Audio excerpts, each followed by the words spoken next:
The rushing water of the Medina River had turned murderous that summer afternoon in 1878, swollen from upstream storms that had battered the Texas Hill Country for 3 days straight.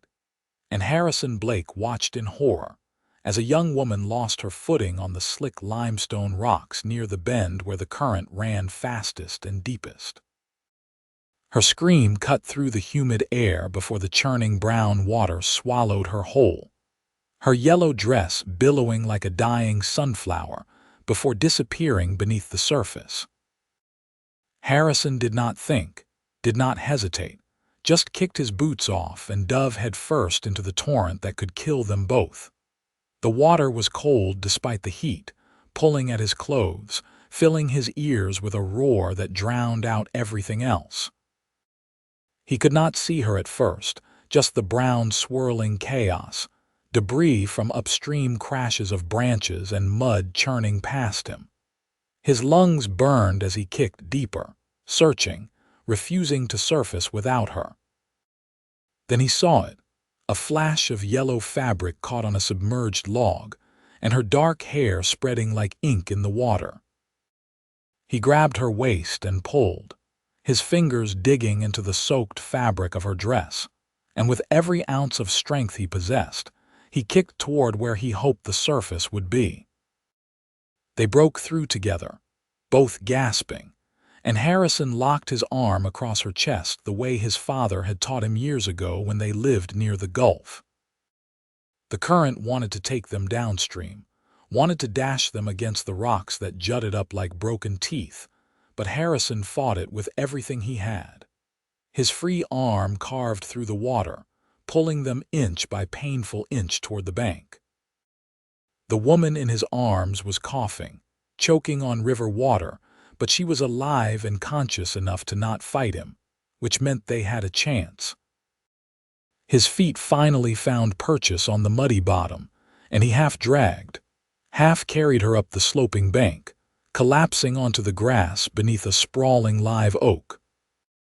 They lay there together, chests heaving, water streaming from their clothes and hair, the Texas sun beating down on them with indifferent warmth.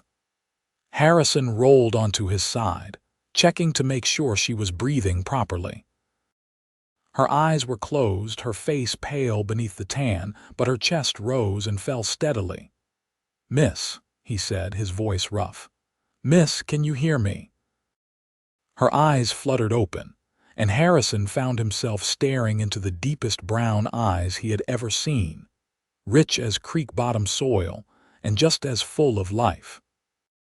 She was younger than he had first thought, probably around 20 or 21, with delicate features and full lips that were starting to regain their color.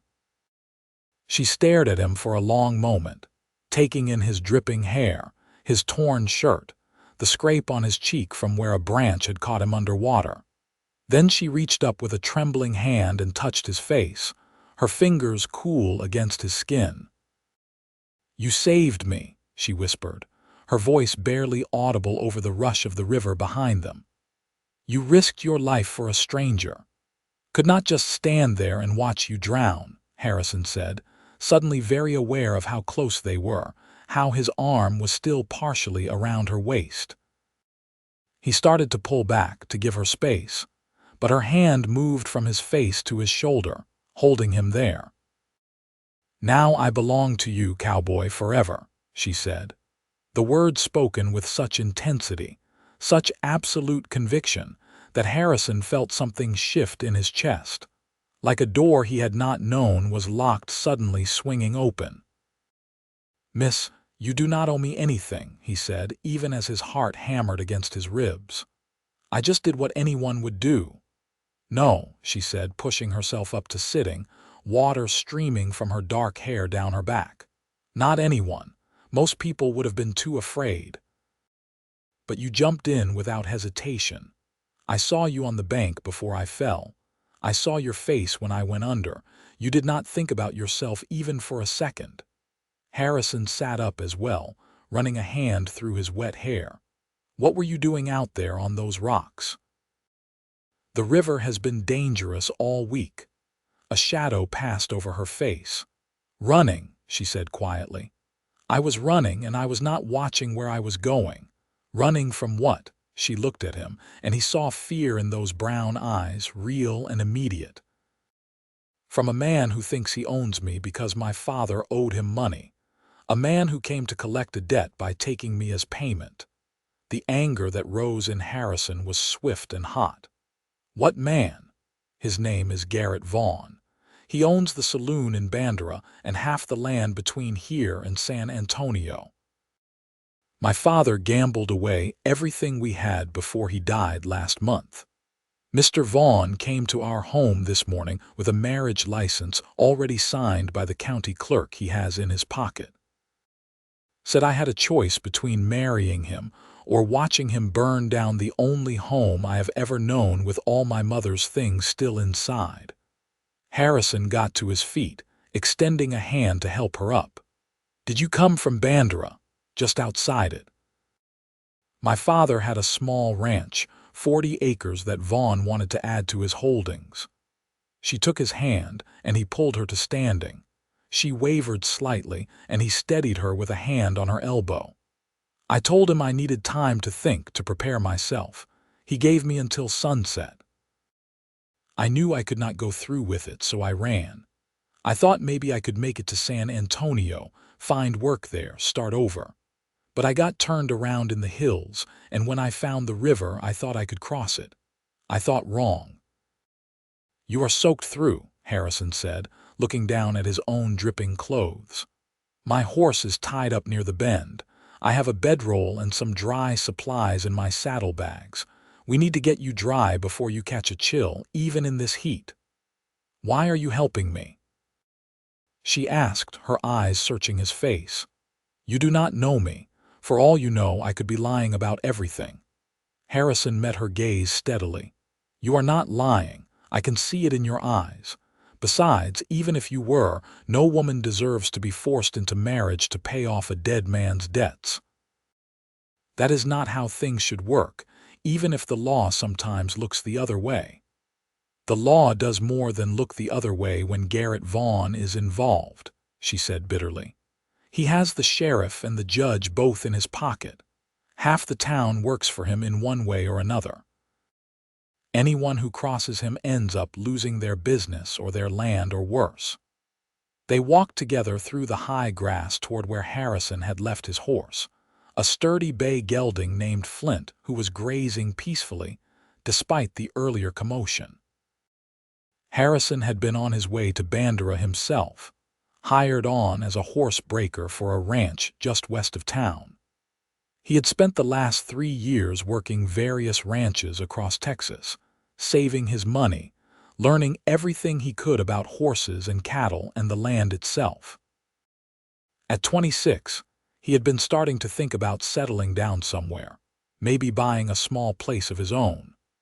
But those plans seemed distant and unimportant now compared to the young woman standing beside him, shivering slightly in her wet dress, despite the warm afternoon air.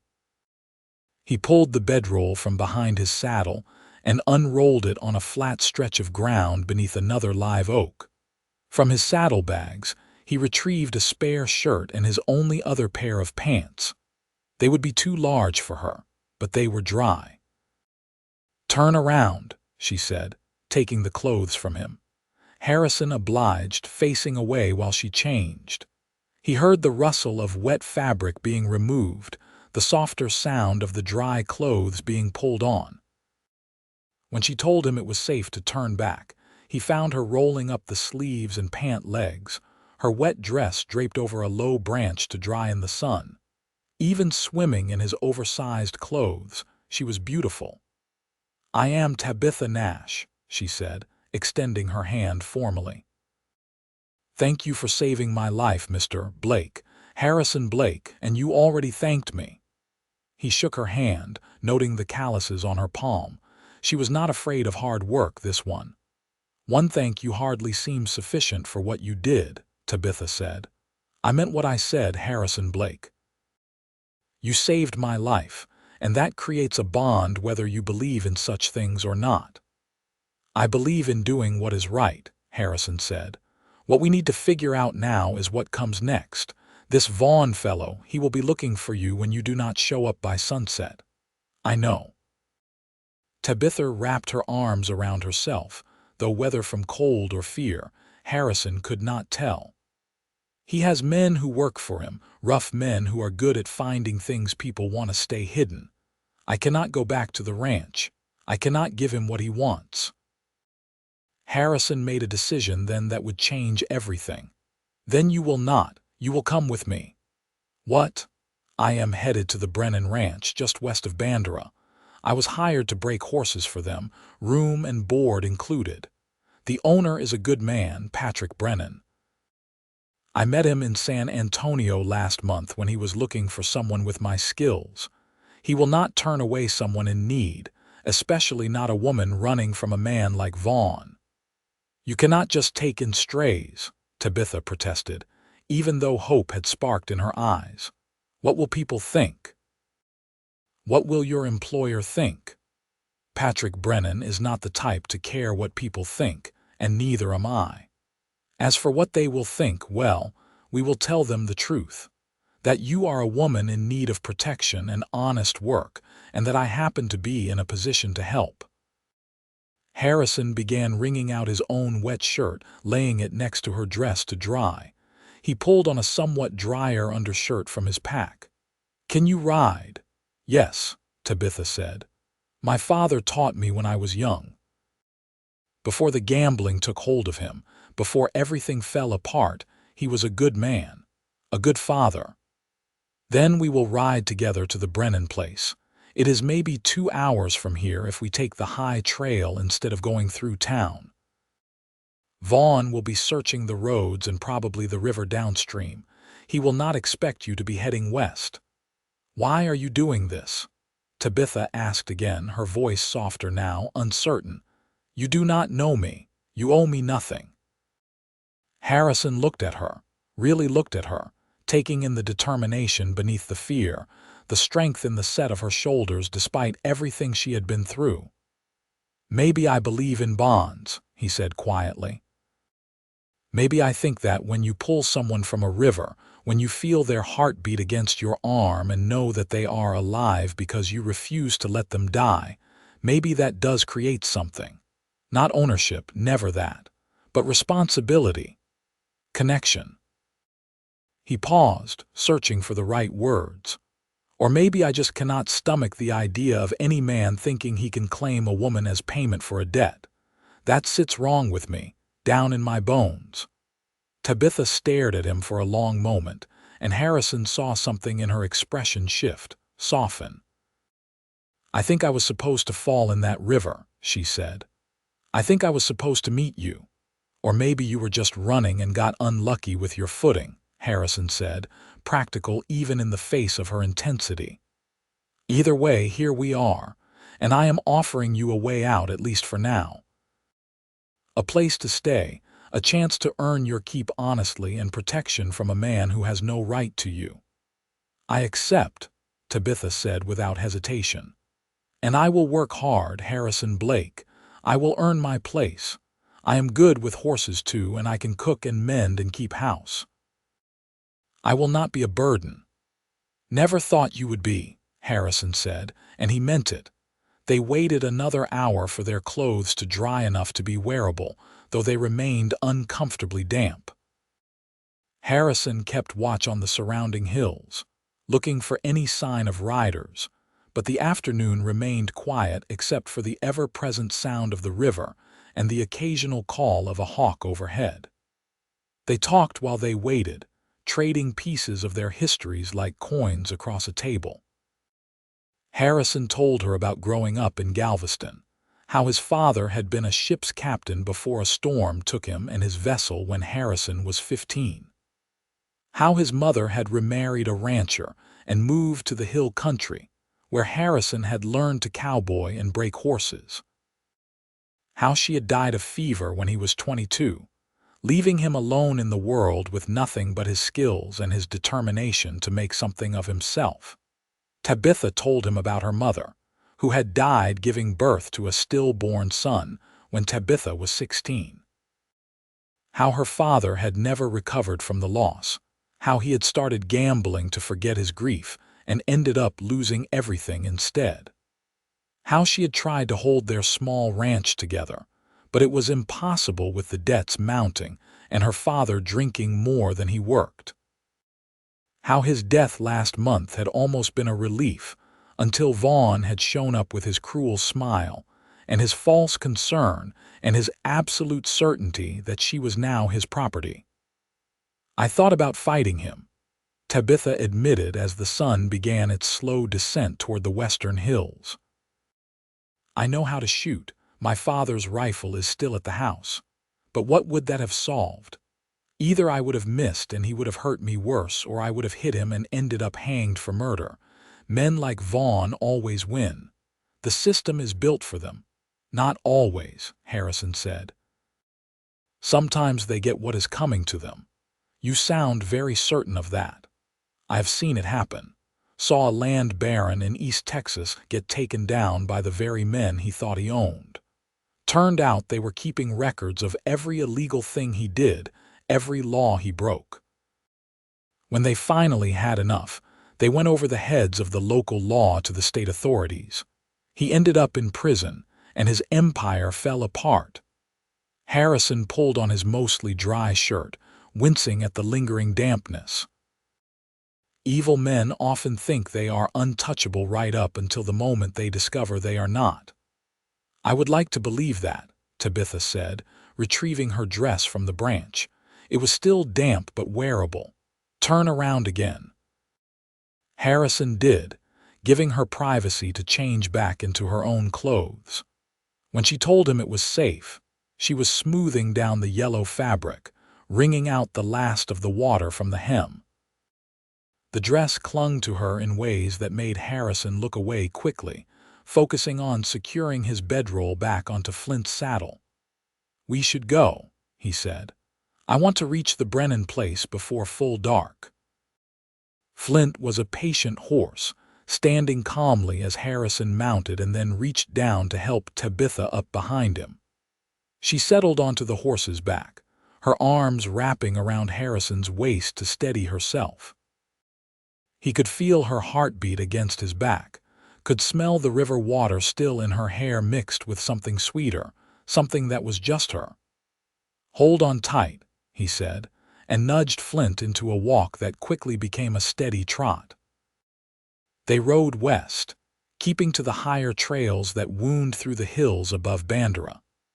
The land here was beautiful in a rough way, all limestone outcroppings and scrub oak and cedar, with valleys of green where the creeks ran. The sky was beginning to turn orange and pink as the sun lowered, painting the clouds in shades of fire. Harrison kept alert for any sign of other riders, but they encountered no one on the isolated trail. Behind him, Tabitha was quiet, her arms firm around his waist. He was intensely aware of her presence, of the trust she was placing in him. She did not know him, not really, yet she was riding into the unknown with him based on nothing more than his word and the fact that he had pulled her from the river. That kind of faith was humbling. "Tell me about Patrick Brennan," Tabitha said as they crested a hill and began descending into a wide valley. "What kind of man is he?" "Fair," Harrison said. "Honest. He is in his 50s, runs about 2,000 head of cattle and breeds some of the best horses in this part of Texas. His wife died a few years back and his children are grown and scattered, so he runs the ranch with a crew of about a dozen men. When I met him, he was straight with me about the pay and the work. No false promises, no hidden conditions. That is rare enough these days. Will he really take me in?" "A stranger with trouble following her. He will," Harrison said with more confidence than he entirely felt. Patrick Brennan was a good man, but Harrison was asking a lot, bringing a young woman with a powerful enemy to his doorstep. Still, he could not imagine any other choice. He could not take Tabitha to Bandera proper, not with Vaughn's influence there. And he could not just leave her alone in the wilderness. The Brennan Ranch was the only option that made sense. The ranch came into view as they rounded a bend in the trail, sprawling across the valley floor like something out of a painting. The main house was built of limestone and timber, 2 stories with a wide porch that wrapped around the front and sides. Outbuildings dotted the landscape, barns and bunkhouses and corrals, all well maintained and organized. Cattle grazed in distant pastures, and Harrison could see horses in the nearest corral, their coats gleaming in the fading light. A man emerged from the barn as they rode into the yard, tall and broad-shouldered with silver threading through his dark hair. Patrick Brennan himself, wiping his hands on a rag as he approached. "Blake," Brennan called out, his voice carrying easily across the space between them. "You are a day early. I was not expecting you until tomorrow." His eyes moved to Tabitha, taking in her wet dress, the way she was riding behind Harrison, and his expression shifted to concern. "What happened?" Harrison dismounted and helped Tabitha down, keeping a steadying hand on her elbow.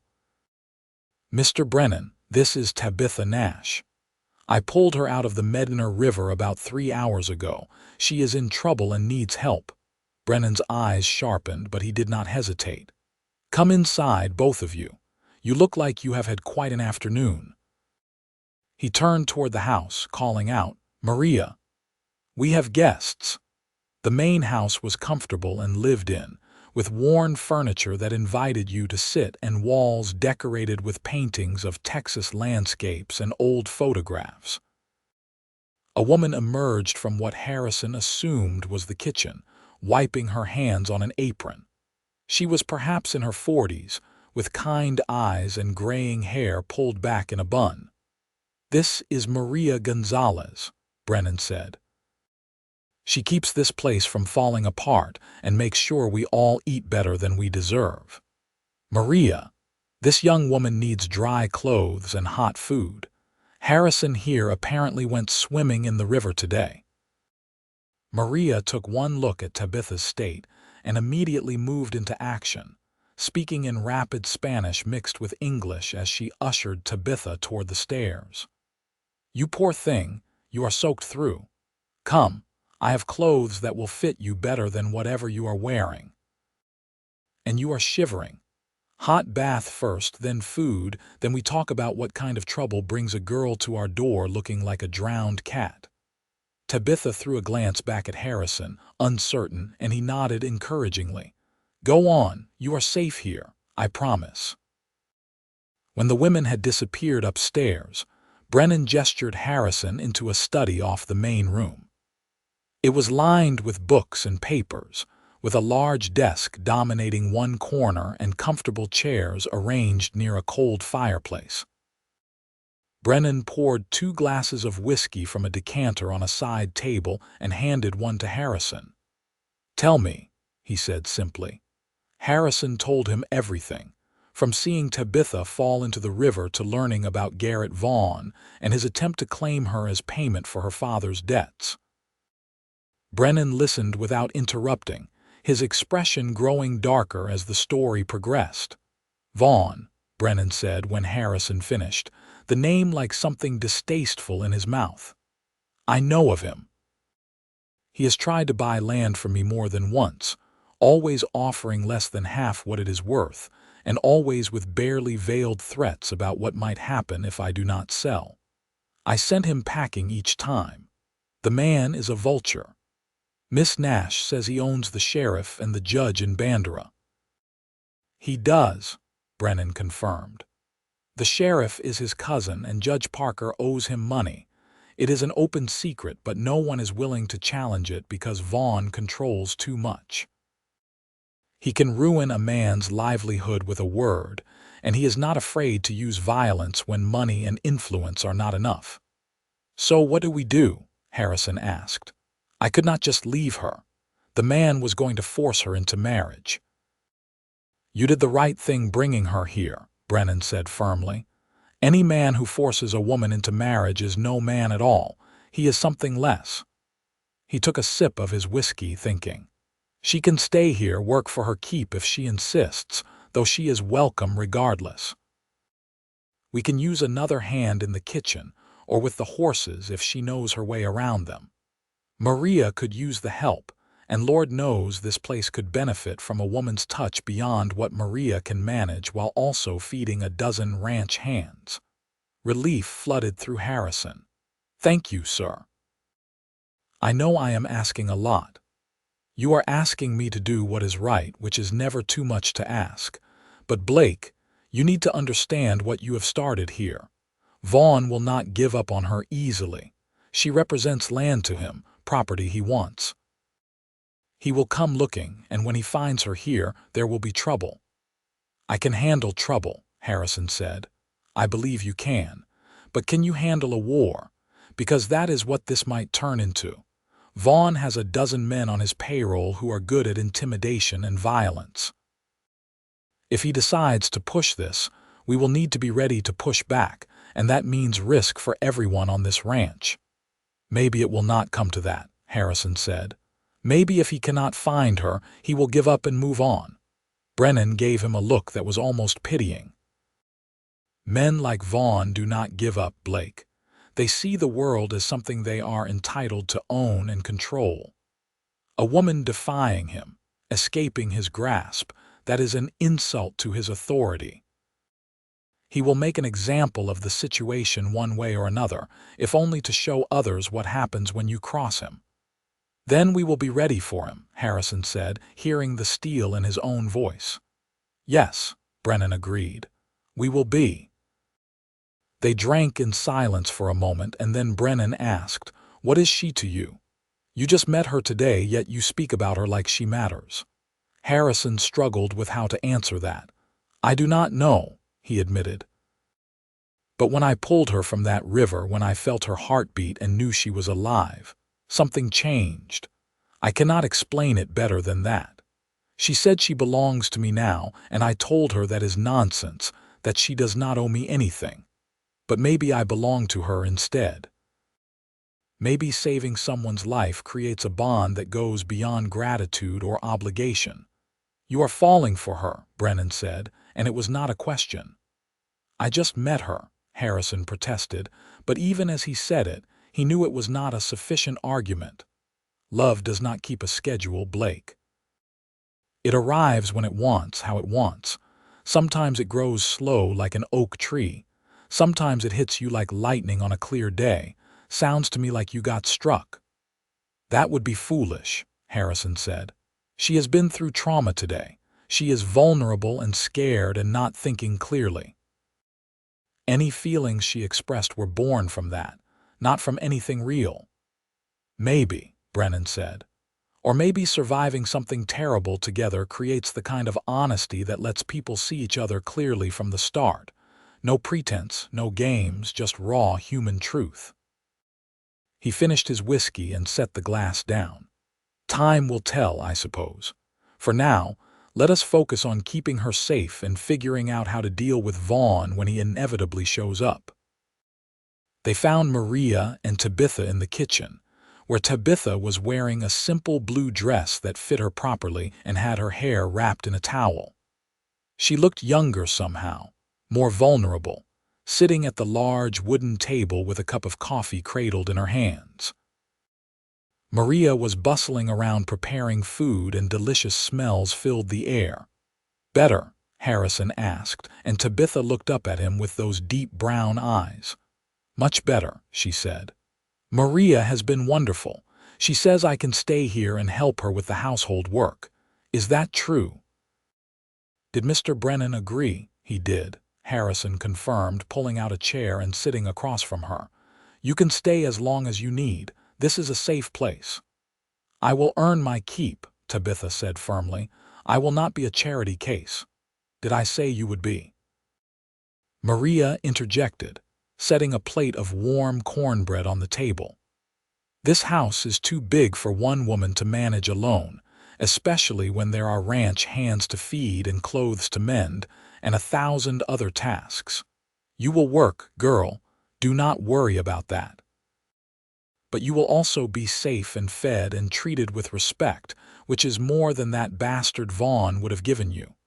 Maria, Brennan said mildly from the doorway. Language. I will call him what he is, Maria said unapologetically. A man who tries to buy a woman like she is a head of cattle. Bastard is being kind. Despite everything, Tabitha laughed, a real laugh that lit up her face. I like you, Maria. Good, because you are sleeping in the room next to mine and I snore loud enough to wake the dead. Better you like me now before you find that out the hard way. They ate dinner together around the kitchen table, the four of them, and Harrison could not remember the last time he had felt so comfortable in a place. The food was excellent, simple but perfectly prepared, and the conversation flowed easily despite the seriousness of the situation. Brennan told stories about the ranch, about the horses Harrison would be working with, and the men he would be working alongside. Maria told embarrassing stories about Brennan's children when they were young, making the rancher groan and protest while Tabitha laughed. And slowly, Harrison watched the fear and tension drain out of Tabitha's shoulders, watched her begin to relax into the warmth and safety of the house. After dinner, Maria took Tabitha upstairs to show her the room she would be staying in, and Brennan walked Harrison out to the bunkhouse where he would be sleeping with the other ranch hands. It was a long, low building with rows of bunks and a wood stove at one end. Most of the hands were still out working, checking on cattle or finishing evening chores, but a few men were already settling in for the night. That is your bunk there, Brennan said, pointing to an empty bed near the middle of the room. Breakfast is at dawn in the main house kitchen. Work starts after that. Tomorrow I will introduce you to the horses and we can discuss your approach to breaking them. I prefer gentle methods when possible. A horse that is broken through fear is never as good as one that is broken through trust. I agree, Harrison said. That is how I work too.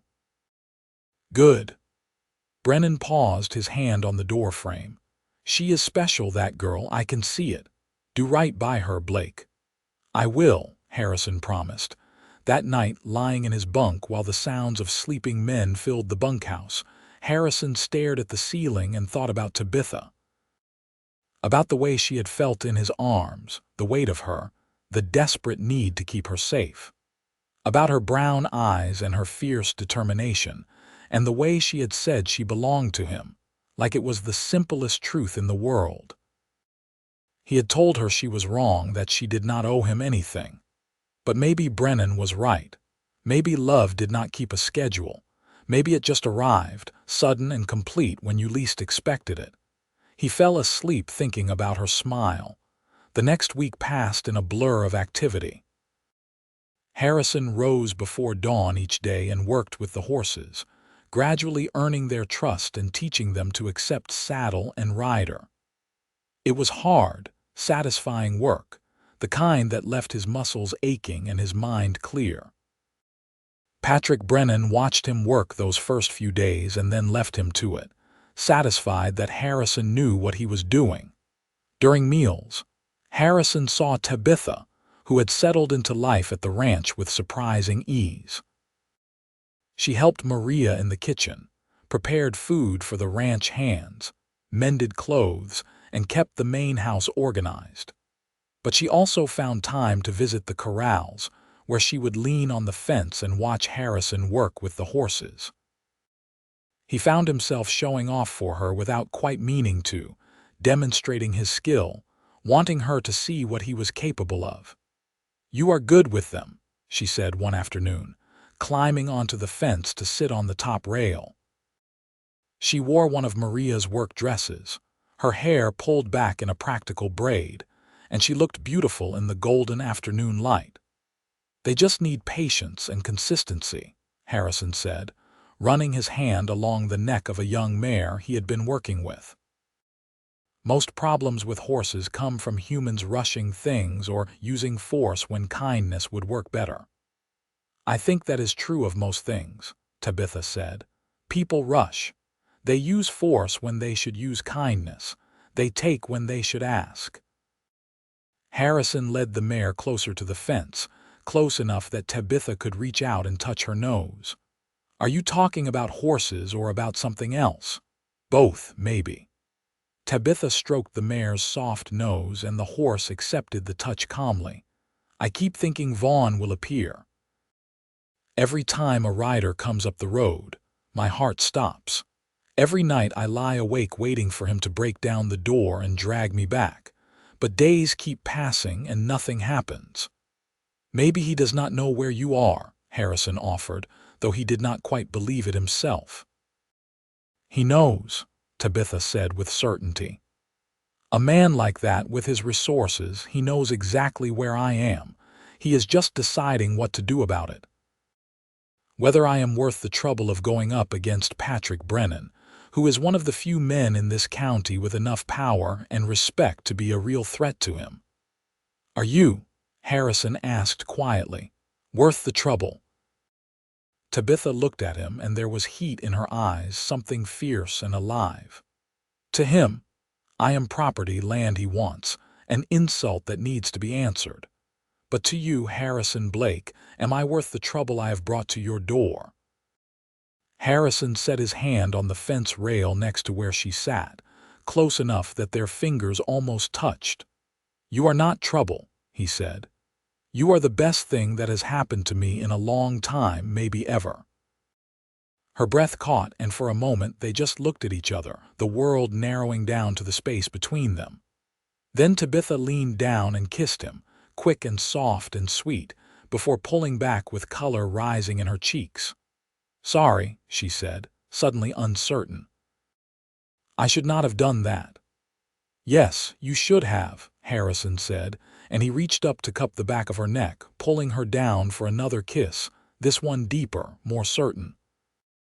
She melted into it, her hands coming up to frame his face, and for a perfect moment there was nothing else, no threats or danger or uncertainty, just the two of them and the truth of what they felt.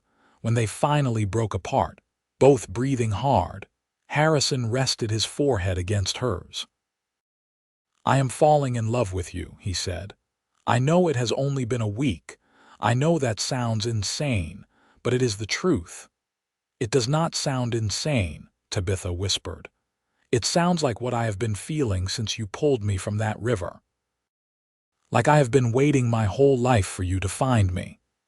They might have stayed there forever, suspended in that moment, but the sound of approaching horses shattered the peace.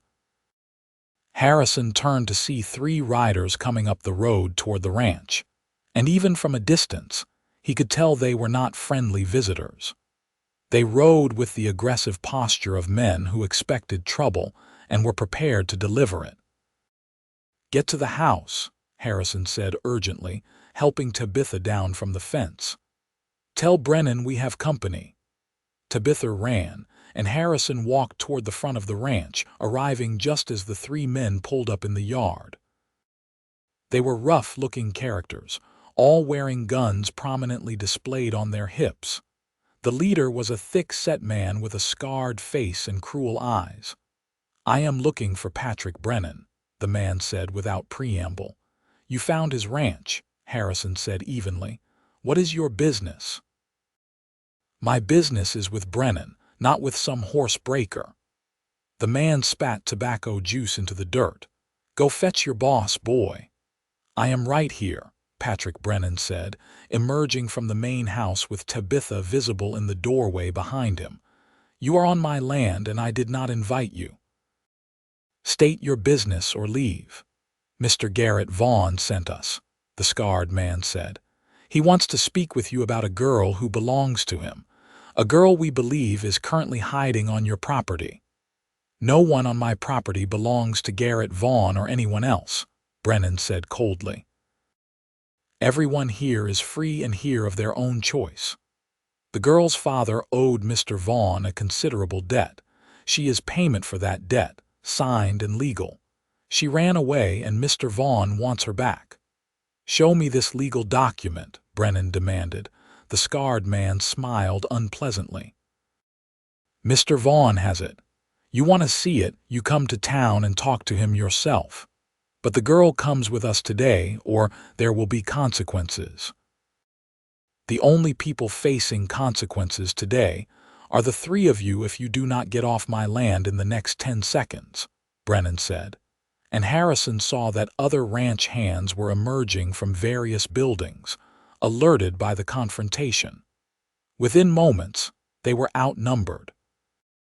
The scarred man saw it too, and his expression turned uglier. "You are making a mistake, Brennan. Mr. Vaughn always gets what he wants, and right now he wants that girl. You keep her, you make an enemy you cannot afford." "I have survived bigger threats than Garrett Vaughn," Brennan said. "Now ride out, and tell your boss that if he wants to discuss this further, he can come himself instead of sending hired thugs." For a moment, Harrison thought they might actually try something, might draw their guns despite being outnumbered. But the scarred man was smarter than that. He turned his horse with deliberate slowness, his companions following suit. "This is not over," he said. "Mr. Vaughn will be hearing about this disrespect. You can count on that." They rode away at a leisurely pace, making sure everyone knew they were not being chased off, that they were leaving on their own terms. Harrison watched until they disappeared down the road, every muscle in his body tense. "That went about as well as could be expected," Brennan said quietly. "They will be back," Harrison said, "with more men next time." "I know." Brennan looked at the assembled ranch hands. "Starting tonight, we set watches, 2 men on duty at all times, rotating through the night. Anyone sees riders approaching, you wake everyone. No one goes anywhere alone, and everyone goes armed. I want rifles in the barn, the bunkhouse, and the main house. We are not looking for a fight, but we will be ready if one comes to us." The men nodded, their faces grim. They were cowboys and ranch hands, not gunslingers, but they were loyal to Brennan and they understood what was at stake. "This is my fault," Tabitha said, stepping out onto the porch. Her face was pale but determined. "I brought this trouble here. Maybe I should just go back, face whatever Vaughn has planned for me. At least then the rest of you would be safe." "Absolutely not," Harrison said, moving to the porch, taking the steps 2 at a time to stand beside her. "That is not an option." "He is right," Brennan agreed. "You go back. Vaughn wins. He gets what he wants through intimidation and threats, and he learns that tactic works. Then he uses it on the next person and the next, and the cycle never ends. Sometimes you have to stand up to bullies, even when it costs you. But what if people get hurt?" Tabitha asked. "What if someone dies because of me? If someone gets hurt, it will be because of Vaughn's actions, not yours," Maria said, appearing in the doorway with her hands on her hips. "You did nothing wrong, girl. You ran from a bad situation. Everything that comes after is on him, not you." That night, Harrison took the first watch along with a ranch hand named Cooper, a quiet man in his 30s who had worked for Brennan for nearly a decade. They sat on the porch of the bunkhouse, rifles across their knees, and watched the darkness beyond the ranch buildings. "You really jumped in the river after her?" Cooper asked after a long silence. "After someone you did not even know?" "Yes," Harrison said. "That is something. Not many men would do that. River has been dangerous all month." Cooper shifted his rifle. "She is lucky you came along when you did." "I think maybe I am the lucky one," Harrison said. Cooper smiled slightly. "Like that, is it?" "Like that," Harrison confirmed. They fell silent again, listening to the night sounds, the rustle of wind through the trees, the distant lowing of cattle, the soft nickering of horses in the corral. It was peaceful in its way, despite the underlying tension of knowing that danger could come at any moment. Around midnight, Maria brought them hot coffee and cornbread, fussing over them like they were children instead of grown men with rifles. "You keep sharp," she ordered. "I did not survive raising 5 children just to lose people to that Pendijo Vaughn." The night passed without incident, as did the next, and the next. A week went by with no sign of Vaughn or his men. Life on the ranch continued, though now with an edge of constant vigilance. Harrison worked with the horses, making good progress on breaking the young stock. Tabitha continued helping Maria while also spending more time with Harrison, the two of them stealing moments together whenever they could. They would meet in the evening after dinner, walking out to the corrals or sitting on the porch of the main house, talking about everything and nothing. Harrison told her about his dreams of owning his own ranch someday, a small place where he could breed horses and live simply. Tabitha told him about the books she loved to read, the stories of far-off places and great adventures, and how she had always felt trapped by the limitations of her small life. "I wanted more," she admitted one night as they sat side by side on the top rail of a corral fence, watching the stars emerge in the darkening sky. "I love this land, love Texas and the freedom it represents. But I wanted to see things, do things, be more than just a rancher's daughter waiting to be married off to whoever my father picked." "You can still do those things," Harrison said. "Once this situation with Vaughn is resolved, you can go anywhere you want, be anyone you want." "What if what I want is to stay here?" Tabitha asked, turning to look at him. "With you," Harrison's heart hammered in his chest. I would like that more than anything." "Then let us make a plan," Tabitha said. "Let us figure out how to end this threat so we can start building a life together." They talked late into the night, crafting a strategy. The next morning, Harrison brought their idea to Patrick Brennan. "We need to go on the offensive," Harrison said, standing in Brennan's study.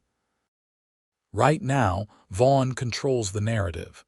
He has the law in his pocket, he has power in town, and we are just reacting to his moves. We need to change that." "What do you propose?" Brennan asked, leaning back in his chair. "We go to San Antonio to the state authorities.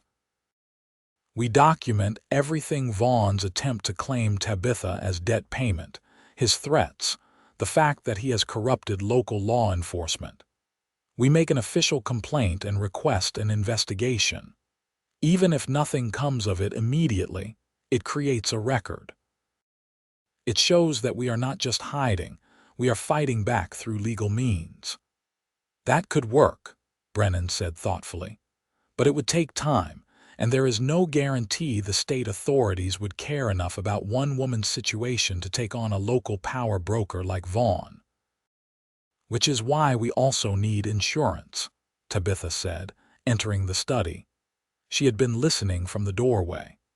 "We need evidence that is so damaging, Vaughn cannot afford to have it made public, something that would destroy him even if his bought judge and sheriff try to protect him."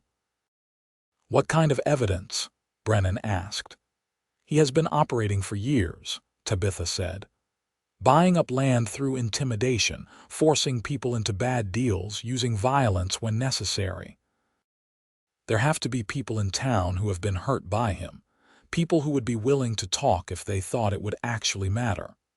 We need to gather their stories, document the pattern of behavior, create a case so strong that even his allies cannot ignore it." Harrison felt a surge of admiration for her. She was not just a victim waiting to be saved. She was a fighter, smart and strategic, willing to take risks to secure her freedom. "That is dangerous," Brennan said. "Asking people to speak out against Vaughn puts them at risk." "Living under his thumb is already a risk," Tabitha countered. "At least this way there is a chance for real change." Brennan thought about it for a long moment, then nodded.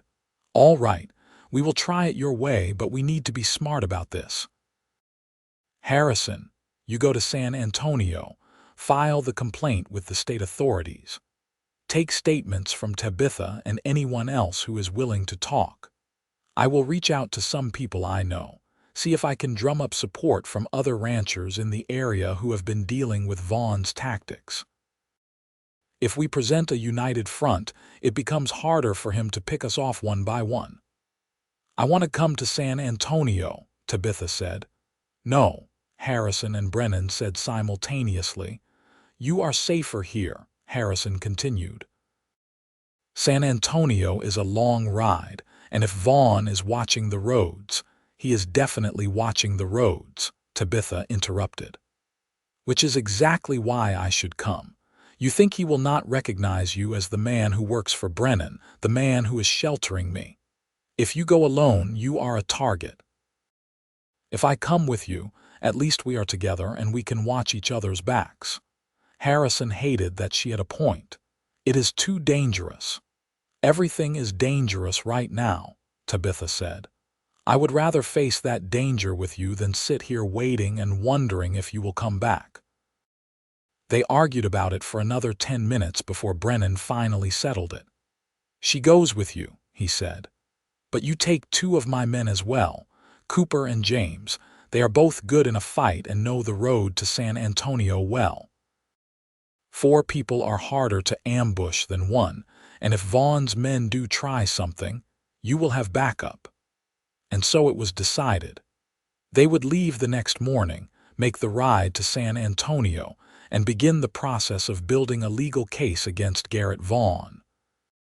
It was risky, but doing nothing was riskier. They had to take the fight to him before he brought it to them in a way they could not control. That evening, Harrison and Tabitha walked out to their favorite spot by the corrals. The sun was setting, painting the sky in shades of orange and purple, and the air was finally cooling after another hot day. "Are you scared?" Tabitha asked, leaning against him. "Terrified," Harrison admitted. "Not of Vaughn or his men, but of something happening to you." "I could not bear that, Tabitha. You have become everything to me in such a short time." "I know," she said softly. "I feel the same way. Sometimes I wonder if I really did die in that river and this is some beautiful dream I am having in my last moments." "If this is a dream, then we are both having it," Harrison said. He turned her to face him, his hands on her shoulders. "When this is over, when Vaughn is dealt with and you are safe, I want to marry you. I want to build that ranch I have been dreaming about, and I want you to be there with me. I want to wake up next to you every morning for the rest of my life. I know it is fast, I know people will say we are rushing, but I do not care. I have never been more certain of anything." Tears shimmered in Tabitha's eyes, but she was smiling. "Yes," she said. "Yes to all of it. Yes to marrying you. Yes to building a life together. Yes to everything. You saved me from drowning, Harrison Blake, but you did more than that. You saved me from a life that was not really living. You gave me hope and choice and love. So yes, when this is over, I will marry you and we will be happy." He kissed her then, pouring everything he felt into it, all the love and fear and desperate hope that things would work out the way they needed to. She kissed him back just as fiercely, her arms wrapping around his neck, holding him like she would never let go. They stood there as the sun disappeared below the horizon, and the stars began to emerge, 2 people who had found each other in the most unlikely of circumstances, holding on to each other and the promise of a future they would fight for together. The next morning, they set out for San Antonio. Harrison and Tabitha rode together on Flint, while Cooper and James rode their own horses, all 4 of them armed and alert. They took the main road, figuring that trying to hide their movements would only make them look more guilty. Better to travel openly, like they had nothing to hide. The ride was tense but uneventful for the first few hours. They passed a few other travelers, freight wagons heading to Bandera and a family in a bugboard going the opposite direction. No one paid them much attention. Harrison began to think they might actually make it to San Antonio without incident. They were about halfway to their destination, passing through a stretch of road that wound between rocky hills, when they encountered trouble. A tree had fallen across the road, blocking their path.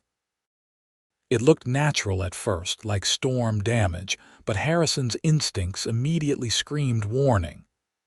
"Do not stop," he said urgently, but it was already too late.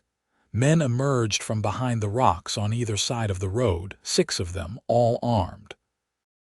The scarred man from the ranch was among them, and he wore a triumphant smile. "Going somewhere?" he asked, his hand resting on his gun. "We are traveling to San Antonio on legitimate business," Cooper said, his voice steady despite the situation. "You have no right to stop us." "I have whatever rights Mr. Vaughn says I have," the scarred man replied. "And he says the girl comes back with us right now. The rest of you can go on to San Antonio if you want, but she stays." "That is not happening," Harrison said, shifting slightly so that he was between the gunmen and Tabitha. "You do not have a choice here, horsebreaker. 6 guns against 4, those are not good odds." "They are good enough," James said quietly, and Harrison noticed that both he and Cooper had casually positioned their hands near their weapons. The standoff stretched out, tension crackling in the air like lightning about to strike. Harrison's mind raced, calculating options. They could try to fight, but even if they won, someone would likely die, possibly Tabitha. They could try to run, but the horses would be easy targets in the narrow road. They could surrender, but that meant giving up everything they had been fighting for. "Let me talk to him," Tabitha said suddenly, her voice carrying clearly.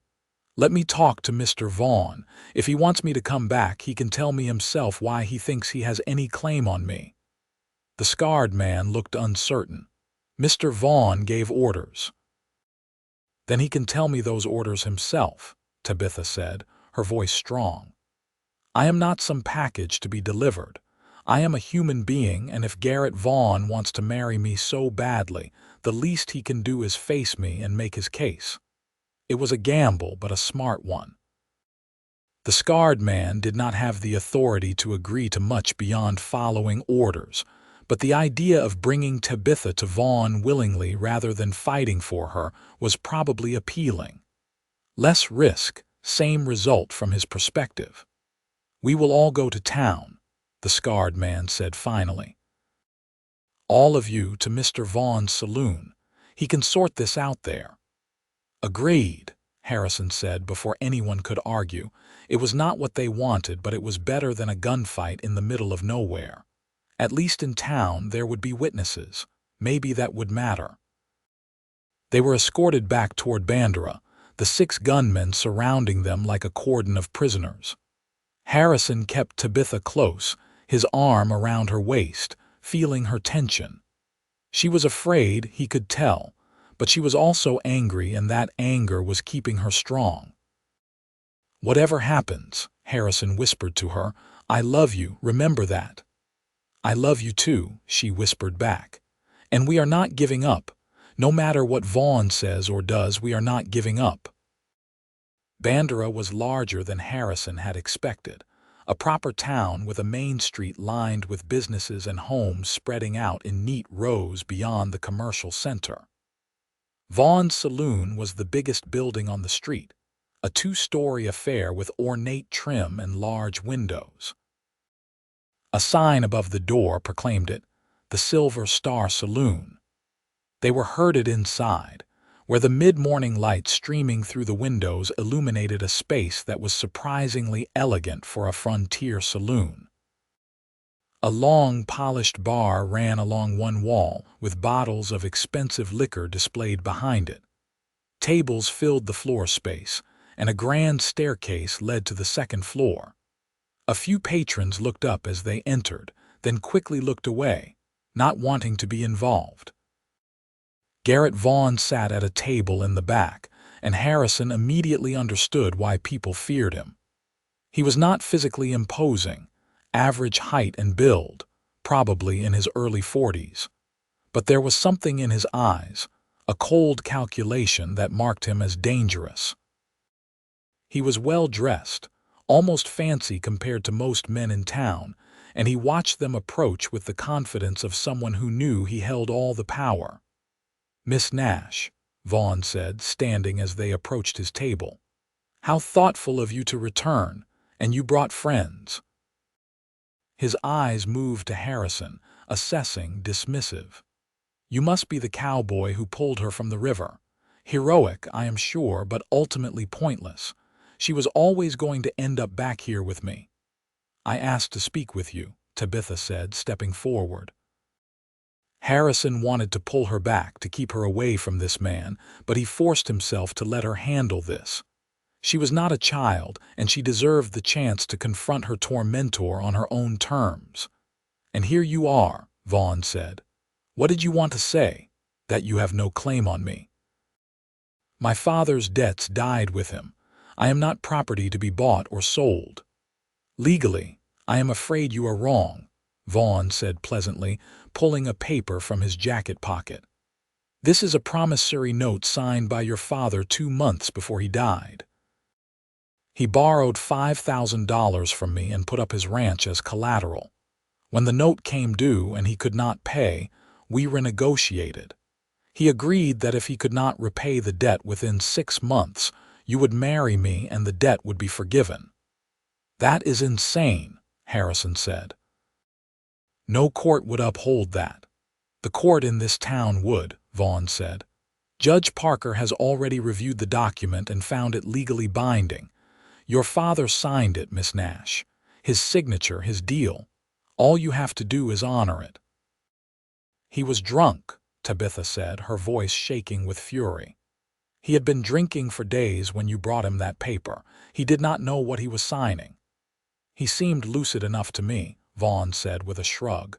But even if he was not, ignorance is not a legal defense. The debt exists, the agreement exists, and now you will honor it. We will be married next week, and your father's ranch will become part of my holdings. You will live comfortably as my wife, wanting for nothing. It is not such a terrible fate. I would rather die, Tabitha said. Vaughn's expression finally showed some emotion, anger, quickly controlled. That can be arranged if you prefer, but it would be wasteful. You are a beautiful woman, Miss Nash. You could have a good life with me. Or you can resist, and I will make your life and the lives of everyone helping you very difficult. Patrick Brennan, for instance. His ranch could suffer some unfortunate accidents, fires, cattle poisoning, that sort of thing. The men with you could find themselves facing criminal charges for kidnapping. I have flexible friends in law enforcement. You are threatening us, Cooper said flatly. I am explaining reality, Vaughn corrected. I get what I want. The only question is how much pain everyone experiences in the process. Miss Nash marries me willingly. Everyone goes home happy. She continues to resist. People suffer. It is very simple. Harrison had heard enough. He stepped forward, putting himself between Vaughn and Tabitha. There is a third option you have not considered. And what is that, Cowboy? We take this to the state authorities in San Antonio. We document your corruption, your use of violence and intimidation, your habit of buying officials. We build a case that even your bought judge cannot ignore. And while we are at it, we encourage everyone in this town who has been hurt by you to come forward. I bet there are plenty of people with stories to tell. For the first time, uncertainty flickered in Vaughn's eyes. You have no idea what you are talking about. Do I not? You have been operating unchallenged for years, Vaughn. You have gotten comfortable, sloppy maybe. You think you are untouchable, but every empire has cracks. We are going to find yours. Vaughn stood, his hand moving toward his jacket, and immediately 3 of his men had guns drawn.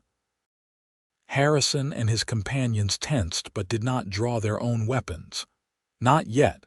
You are making a terrible mistake, Vaughn said quietly. All of you, this could have been simple. Now it will be hard. We are not afraid of hard, Tabitha said. We are going to San Antonio. We are going to tell our story. And we are going to make sure everyone knows exactly what kind of man you are. Then we will see how long your power lasts. Vaughn stared at her, and Harrison saw something that might have been respect flicker across his face before it hardened again into cold determination. "Leave," he said, "all of you. But understand this: you have just started a war you cannot win. Every step you take from here, I will be there. Every move you make, I will counter. And in the end, I will have what I want, and you will wish you had accepted my generous offer." "We are leaving," Harrison said, taking Tabitha's hand. "But we are not done. This is not over." They backed toward the door, none of them turning their backs on Vaughn and his men. The other patrons in the saloon kept their eyes down, not wanting to be involved. Outside, they mounted quickly, Harrison pulling Tabitha up behind him again. "Ride fast," Cooper said. "He will send men after us." They did, pushing the horses hard through town and onto the road heading east toward San Antonio. Harrison kept expecting to hear gunshots, to feel a bullet slam into his back, but they made it out of Bandera without incident. Maybe Vaughn was content to let them go for now, confident in his ability to handle them later. Or maybe he was just planning something worse. They rode hard for 2 hours before finally slowing to rest the horses. They were well away from Bandera now, and there was no sign of pursuit.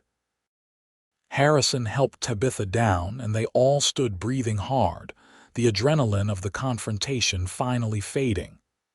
"That was incredibly dangerous and incredibly brave," James said to Tabitha, "demanding to face him like that." "It was the only play we had," Tabitha said. "If we had fought, people would have died. This way we bought ourselves time and we learned something important." "What is that?" Harrison asked. "He is worried," Tabitha said. "Did you see his face when you mentioned the state authorities? He is not as confident as he pretends to be. He knows his local control is not absolute. If we can get outside his sphere of influence, we have a chance." They continued on to San Antonio, arriving as the sun was setting. The city was much larger than Bandera, a real urban center with streets full of people and buildings made of stone and brick. They found lodging at a modest hotel and reconvened in the morning to visit the office of the Texas Rangers. The ranger who met with them was a tall man in his 50s with gray hair and hard eyes that had seen everything. His name was Captain William Stone, and he listened to their story without interruption, occasionally making notes. When they finished, he leaned back in his chair and studied them. "I know of Garrett Vaughn," he said finally. "We have received complaints about him before, but nothing substantial enough to act on. Local corruption is unfortunately common, and unless we have concrete evidence of specific crimes, our hands are tied." "What would constitute concrete evidence?" Harrison asked. "Testimony from multiple witnesses about specific illegal acts, documentation of bribes or threats, evidence that he has used violence or intimidation in ways that violate state law." Stone looked at Tabitha. "This marriage document he showed you, was it legal?" "I do not know," Tabitha admitted. "It had my father's signature on it, but he was not in his right mind when he signed. That might matter in a fair court, but if the local judge is compromised, he will uphold it regardless. What you need is either proof that Vaughn coerced your father into signing, or proof of other crimes serious enough that we can justify sending rangers into Bandera to investigate." Stone tapped his desk thoughtfully. "Here is what I can do. I will open an official investigation file. That means if anything happens to any of you, if there are suspicious deaths or injuries, we will come in hard. Vaughn may own the local law, but he does not own us. He will know that, and it might make him think twice about escalating." "That is not much protection," Cooper observed. "No," Stone agreed. "But it is what I can offer right now. You want more, you bring me more evidence. Talk to people in Bandera, get their stories, document everything. If you can build a case, we will act on it. But I need something solid to work with." It was not the victory they had hoped for, but it was something. They left the ranger office with Stone's assurance that the investigation file was active and that he personally would be keeping an eye on the situation. That night, staying in the hotel, Harrison and Tabitha sat together in the small room they had rented, talking quietly about next steps. "We need to go back to Bandera," Tabitha said. "Talk to people, gather evidence, do what the ranger said." "That is walking right back into Vaughn's territory," Harrison said. "It is dangerous." "Everything is dangerous now," Tabitha said, "but we have to see this through. We have to stop him, not just for me, but for everyone he has hurt or will hurt in the future." Harrison took her hands in his. "Then we do it together. We go back to the Brennan Ranch, we make a plan, and we gather evidence. But we do it smart and we do it safe. I am not losing you, Tabitha. Not now, not ever." She leaned in and kissed him, soft and sweet. "You will never lose me, Harrison Blake. We are in this together, all the way to the end." They returned to the Brennan Ranch 2 days later, filled in Patrick on everything that had happened. He was not surprised by Vaughn's response, but he was encouraged by the Rangers opening an investigation file. "That changes the dynamic," Brennan said. "Vaughn knows the Rangers are not like local law enforcement. He cannot buy or intimidate them as easily. He will have to be more careful now, which gives us room to operate." Over the next several weeks, they put their plan into action. Harrison and Cooper made trips into Bandera, quietly talking to people who had been hurt by Vaughn's business practices. They found a widow whose husband had died in a suspicious accident after refusing to sell his land to Vaughn. They found a merchant whose store had burned down after he complained about protection money Vaughn was demanding. They found ranch hands who had been beaten for talking about Vaughn's illegal dealings. Most people were too afraid to speak out publicly, but Harrison and Cooper took detailed notes of their stories, getting as much information as they could. Slowly, a picture emerged of systematic corruption and violence, of a man who had built his empire on fear and maintained it through ruthless elimination of anyone who challenged him. Tabitha, meanwhile, worked with Maria to document everything they could about her father's dealings with Vaughn. They found old letters, receipts, and gambling debts that showed a pattern of Vaughn deliberately getting her father deeper and deeper into debt, always offering more money, more credit, ensuring that he would never be able to repay. "He targeted my father on purpose," Tabitha realized one afternoon, looking through the papers spread across the kitchen table. "He knew about the ranch, knew it was prime land adjacent to his holdings. He got my father addicted to gambling, kept feeding him money and alcohol, waiting for him to fall deep enough that he would sign anything. This was planned from the beginning. Then we have proof of predatory lending and fraud," Harrison said. "That might be enough to interest the Rangers."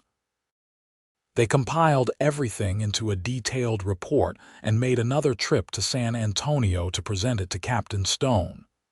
He reviewed their evidence carefully, asking questions, making notes, and when he finished, he looked at them with something like approval. "This is good work," he said. "You have documented a pattern of criminal behavior. It is not perfect. A lot of this is testimony that could be challenged in court, but it is enough for me to justify sending a team to Bandera to investigate further. Give me 2 weeks to put things in motion." 2 weeks is a long time," Harrison said. "Vaughn will not sit idle." "I know," Stone said. "You need to be careful. Stay at the Brennan Ranch, keep a low profile, and do not give Vaughn any excuse to escalate. We are close to bringing him down, but we need to do this right, or he will slip through the cracks." They returned to the ranch one more time, feeling like they were finally approaching the end of this ordeal. But Vaughn was not done making moves of his own. 3 nights after their return, fire erupted in one of the Brennan Ranch's barns. The horses inside were screaming, and Harrison ran from the bunkhouse still pulling on his boots. Other ranch hands were already there with buckets, fighting the flames, trying to get the terrified animals out. Harrison plunged into the smoke-filled barn, found 3 horses trapped in their stalls, and led them out one by one, choking on the thick smoke. By the time they got the fire under control, the barn was half destroyed and 2 horses were injured from burns. It could have been so much worse, but the message was clear: Vaughn was striking back.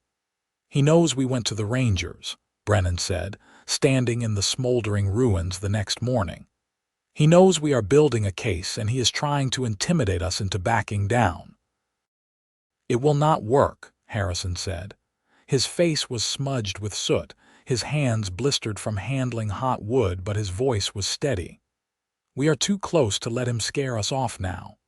"Agreed," Brennan said, "but we need to be even more vigilant. Double the watch, keep firearms close, and nobody goes anywhere alone." The next week was tense, everyone on the ranch waiting for the next attack, but it never came, at least not in the form they expected. Instead, Sheriff Dalton himself rode up to the ranch with a warrant for Harrison's arrest. "What is the charge?" Brennan demanded, blocking the sheriff's path to where Harrison stood on the porch. "Theft of a horse," Dalton said, looking uncomfortable. He was a thin man in his 40s with nervous eyes that would not quite meet Brennan's stare. "Garrett Vaughn filed a complaint saying that Harrison Blake stole a valuable horse from his property." "That is absurd," Harrison said. "I have never been on Vaughn's property, and I certainly never stole anything from him." "I have a warrant signed by Judge Parker," Dalton said, pulling the paper from his pocket. "You need to come with me, Blake." "This is harassment," Brennan said flatly. "Vaughn is using his bought law enforcement to manufacture charges because we are building a case against him." "I just follow orders," Dalton said, but there was shame in his voice. He knew what he was doing was wrong, but he was too afraid of Vaughn to resist. "Let me see that warrant," Tabitha said, coming out onto the porch. She took the paper from Dalton's hand and read it carefully.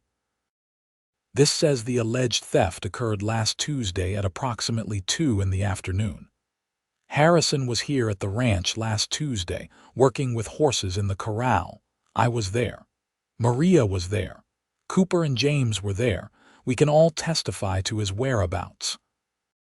"Then you can testify at the trial," Dalton said. "But I still have to take him in." Harrison felt rage and frustration warring inside him, but he forced himself to stay calm. "If I go with you, will I actually make it to a jail cell, or will I have an unfortunate accident along the way?" Dalton flinched. "I am not a murderer, Blake. Vaughn wants you in a cell where he can control the situation, not dead, at least not yet." "Well, that is reassuring," Harrison said bitterly. He looked at Tabitha at the fear and anger in her eyes. "It will be all right. Captain Stone knows what is happening. When he hears about this, he will understand it is part of Vaughn's strategy. It might even accelerate his investigation. Or it might be a way to separate us and make us vulnerable," Tabitha said. "I am coming with you." "No," Harrison said firmly. "You stay here where you are safe. Patrick, watch over her. Do not let Vaughn get anywhere near her." "You have my word," Brennan said. Harrison allowed himself to be taken, riding into Bandera between the sheriff and a deputy, his hands bound.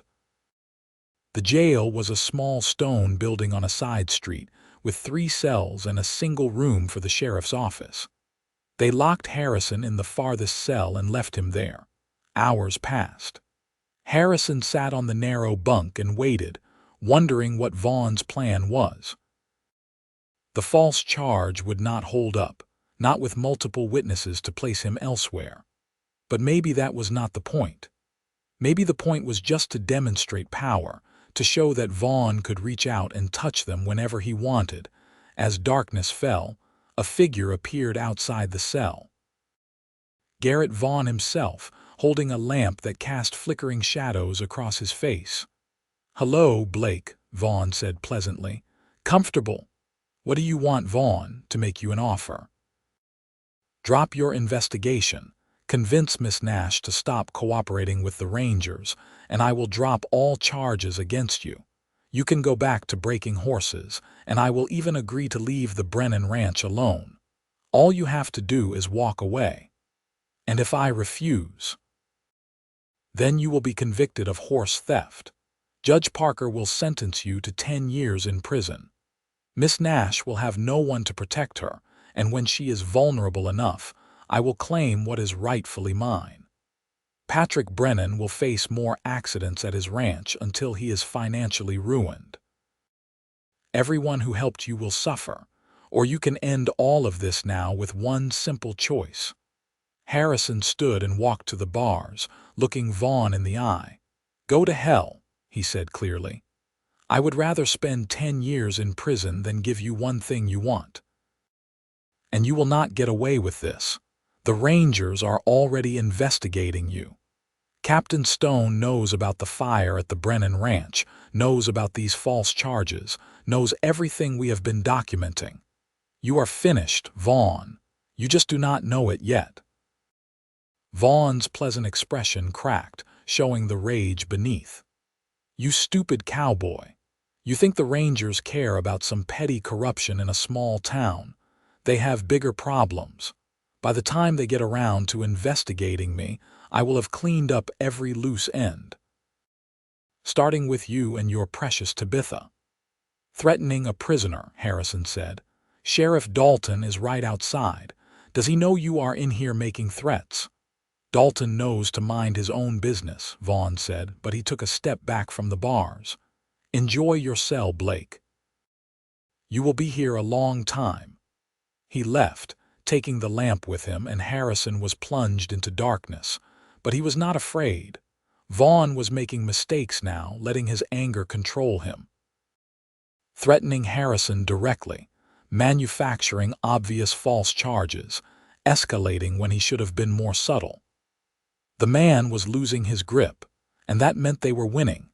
Harrison was proven right 2 days later when Captain Stone arrived in Bandera with 4 other Rangers. They swept into town like a storm, arresting Sheriff Dalton and Judge Parker on charges of corruption and conspiracy. They released Harrison from his cell and went directly to Vaughn's saloon.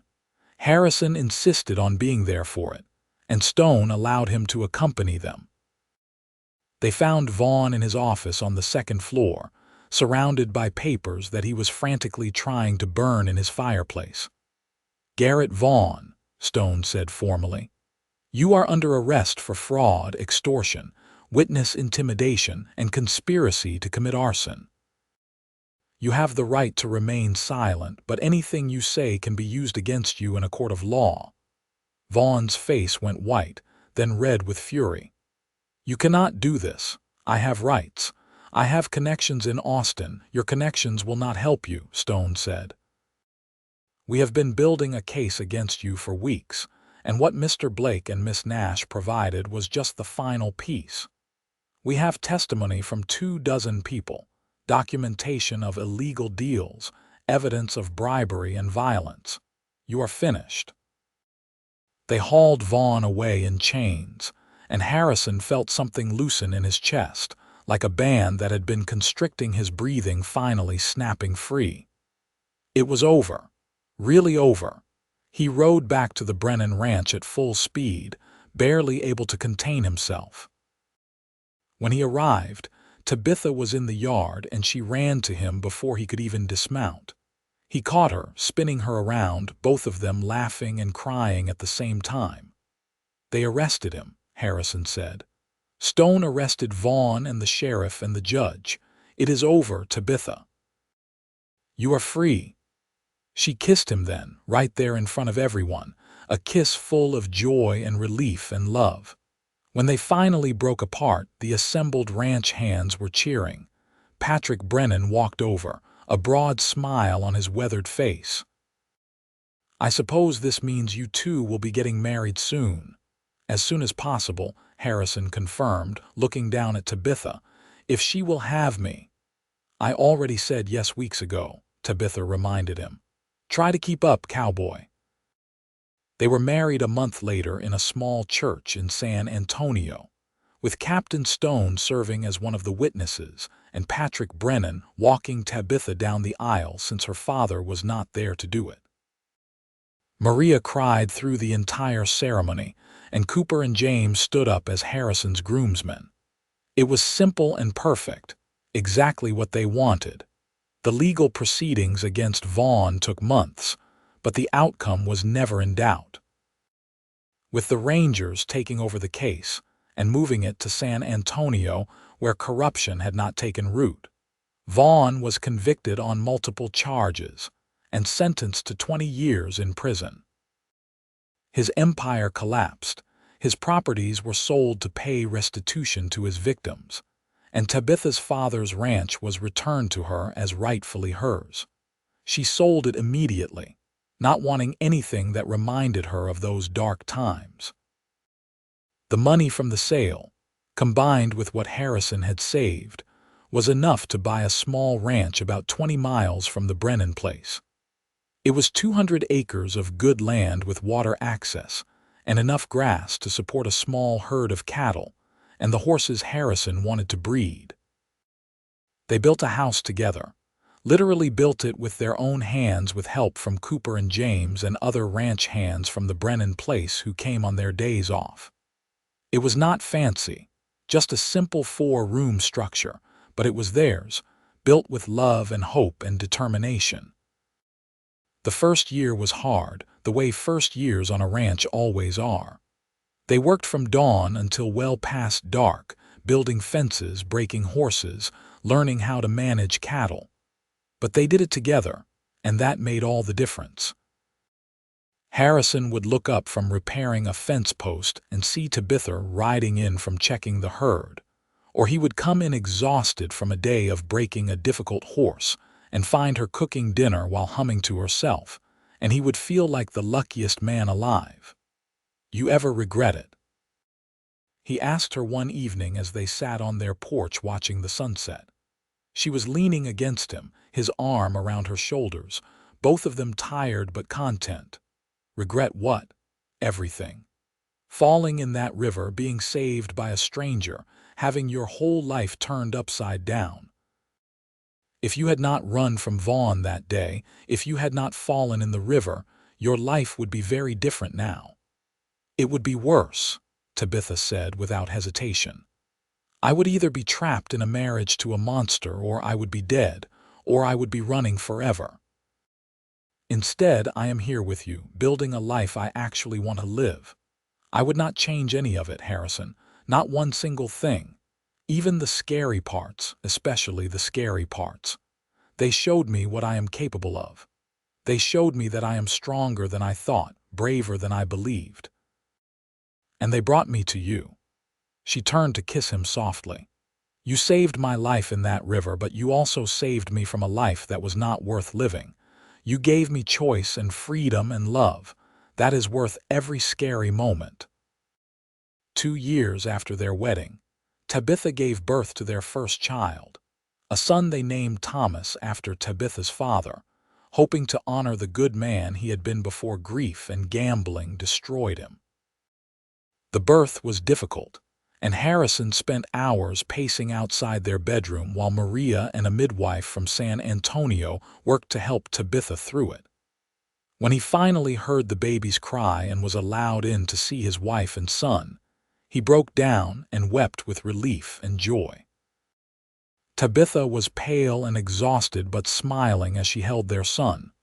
He looks like you, she said. He looks like you, Harrison countered, sitting on the edge of the bed and gently touching the baby's tiny hand. He is perfect. He is ours, Tabitha said. That is what makes him perfect. 3 years later, they had a daughter they named Rose, and 2 years after that, another son they called James after one of the men who had helped them during their fight against Vaughn. Their house was always full of noise and laughter and the organized chaos that comes with young children.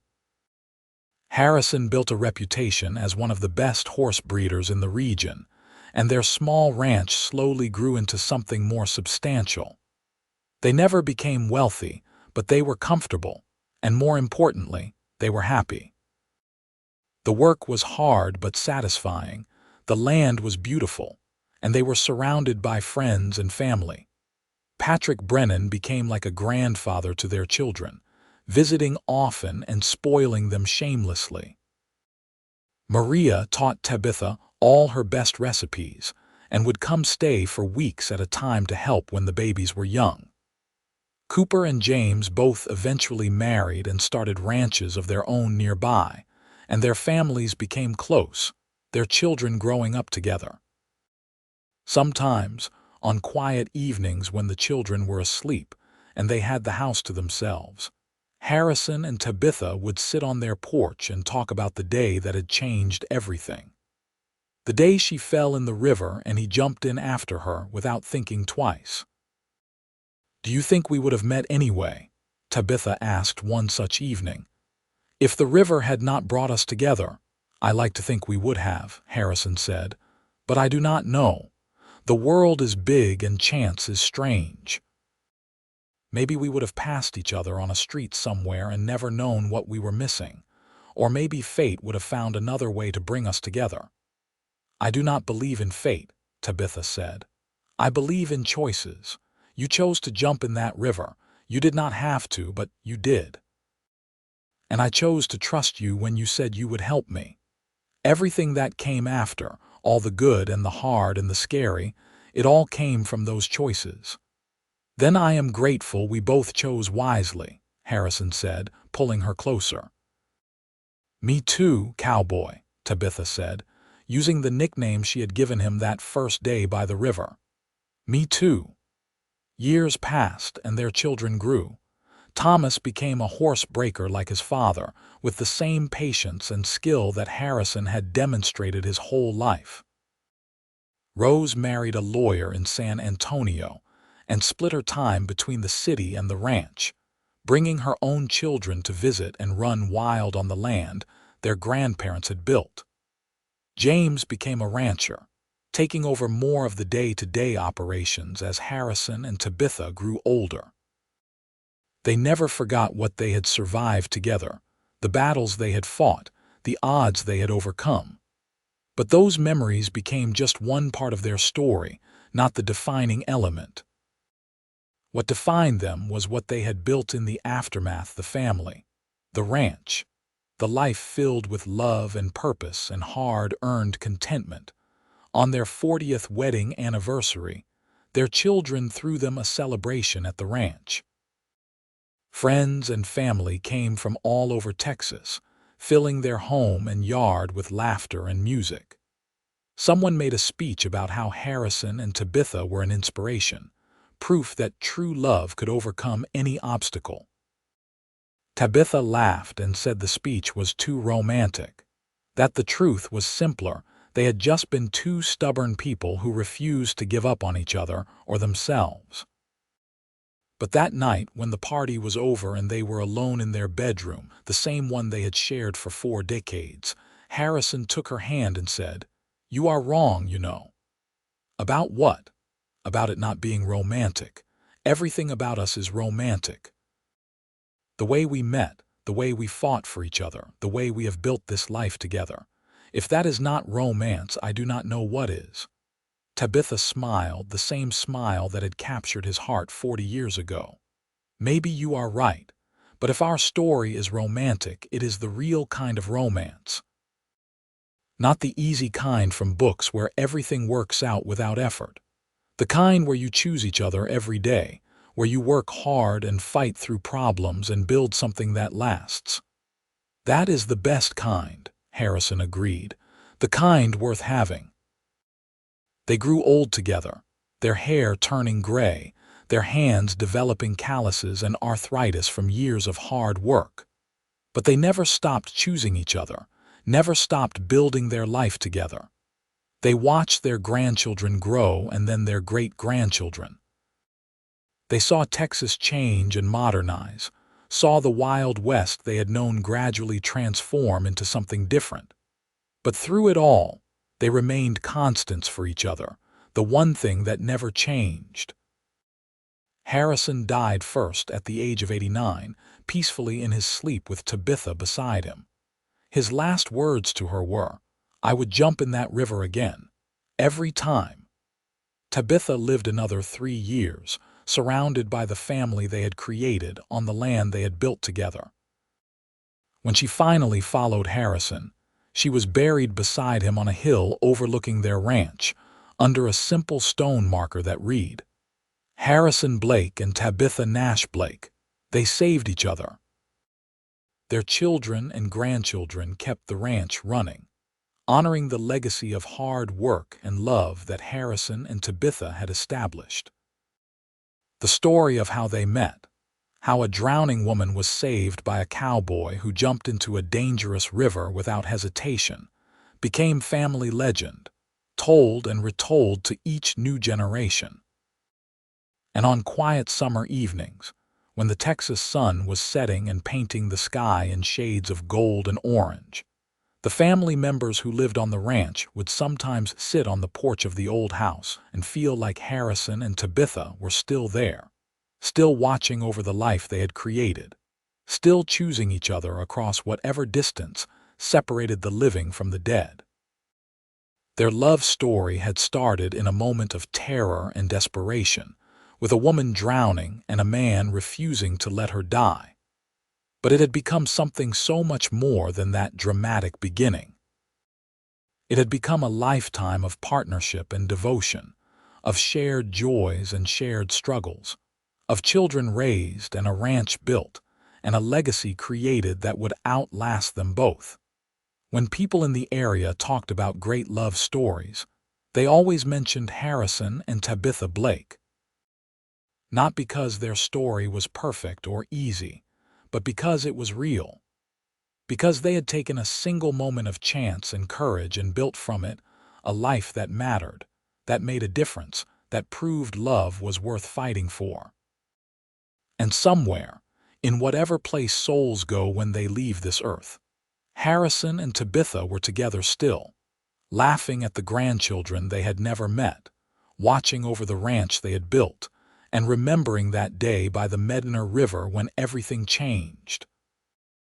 When a woman fell into churning water and a cowboy jumped in after her, starting a love story that would last not just a lifetime, but generations beyond. The river still flowed through the Texas hill country, indifferent to the human stories that played out along its banks.